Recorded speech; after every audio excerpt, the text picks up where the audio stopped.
出生于瑞士日内瓦的美国国际问题专家孔山，于2007年加入国际危机组织。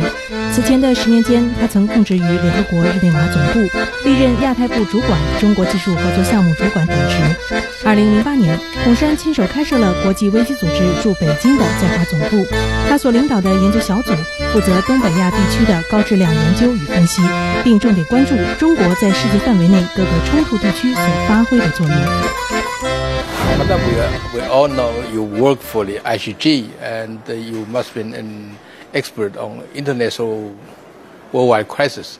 So, from your perspective, did you see the dispute between the Philippines and China on the Scarborough Shoal is a kind of crisis?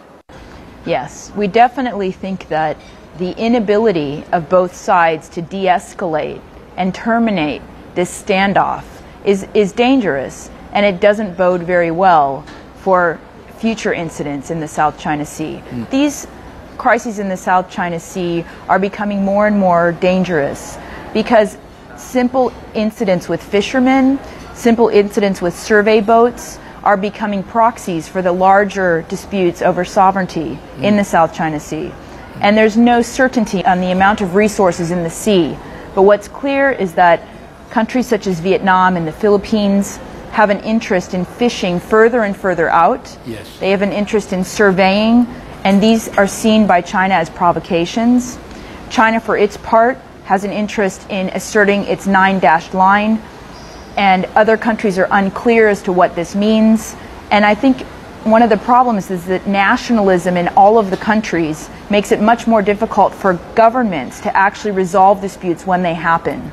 Yes. So you see, for example, in the Philippines, you had the Senate making statements, you had people on the street making statements, netizens making statements, same in China. This limits government's ability to actually do their job, to actually engage in diplomacy, because they don't want to be seen by their people as having given in, as having stepped down, as having lost face.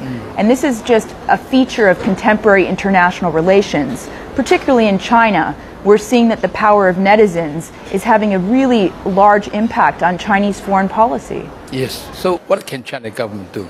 Well, it was really encouraging. Chinese government, as of mid-2011, decided to take initiatives to calm down fears in the region. Right. These countries that surround China are naturally very worried about China. They're worried about China's rise economically, politically, and militarily, and what it will mean for them.